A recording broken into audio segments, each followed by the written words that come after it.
Chapter 1.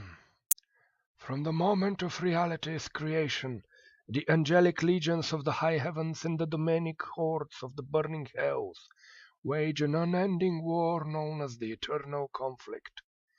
After eons of battle, individuals from both armies grew weary of fighting and sought out a new home where they could coexist peacefully. Using the powers of a massive artifact called the World Stone, they created Sanctuary, a realm hidden from both heaven and hell. The demons and angels dwelling on Sanctuary came to mate with each other, spawning powerful hybrids known as Nephilim, the first generation of humans. In time, the angels grow fearful of Nephilim potential and tune the World Stone to limit their offspring's power. Slowly over generations, humanity forgot the secrets locked away in its blood. Ultimately, the heaven and hell learns of Sanctuary's existence and clash across the world in a horrific sin war. After the fighting was brought to a standstill, both sides agreed to cease their battles on Sanctuary, leaving mankind to its fate. Yet Diablo, Mephisto, and Baal, the prime evils and leaders of the burning hells, plotted to use the humans as tools of war. The goal bred dissent among lesser demons who revolt. Hell's legions were devastated, but they exiled the prime evils to Sanctuary.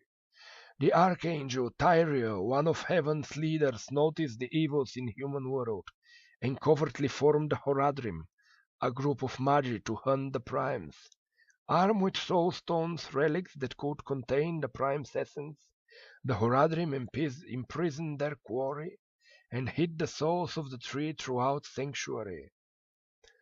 Over 2 centuries passed without machinations from the prime evils, until the human king Leoric chose Tristram for his domain. Unbeknownst to Leoric, a malevolent presence lurked beneath the tiny town, the imprisoned Lord of Terror, Diablo himself. Eventually the confines of his crimson soulstone weakened, and Diablo was able to reach into the minds of the townsfolk above. Under the demon's influence, one of Leoric's aides, the Archbishop Lazarus, released Diablo. With his true master freed, Lazarus endeavored to bend the king to demonic ends. He whispered to Leoric of an imaginary threat from the nearby country of Westmarch, leading the monarch to dispatch his eldest son, the warrior Prince Aidan, with an army. Lazarus then abducted the distracted king's youngest son, Prince Albrecht, so that Diablo could possess the child and regain physical form. As Diablo drank in the child's terror, the evil beneath Tristram began to spread throughout the town. Aidan returned vowing to rescue his brother and cleanse Tristram. Adventurers from all over the world were drawn to Aidan's quest, including a rogue from the Sisterhood of the Sightless Eye, a Vizigeray sorcerer from Kyrgyzstan, a number of other resilient warriors trained in the array of weapons and armor. The heroes were aided by several of Tristram's surviving villages. Griswold the blacksmith forged and repaired the party's equipment. Adria the witch provided them with magical books and potions. Deckard Cain, the last living Horadrim, used his knowledge to guide their mission. Lazarus was slain beneath Tristram, and Aidan challenged Diablo, who had possessed Albrecht's body, twisting it into harrowing monstrosity. Aidan destroyed Diablo's manifestation, but he could not destroy the Crimson Soulstone.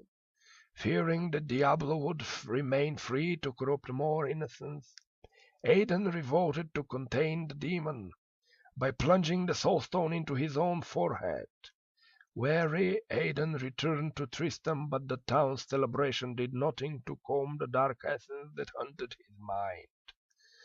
The prince soon departed, heading to the east, in search of answers and salvation. Stay tuned for Chapter 2.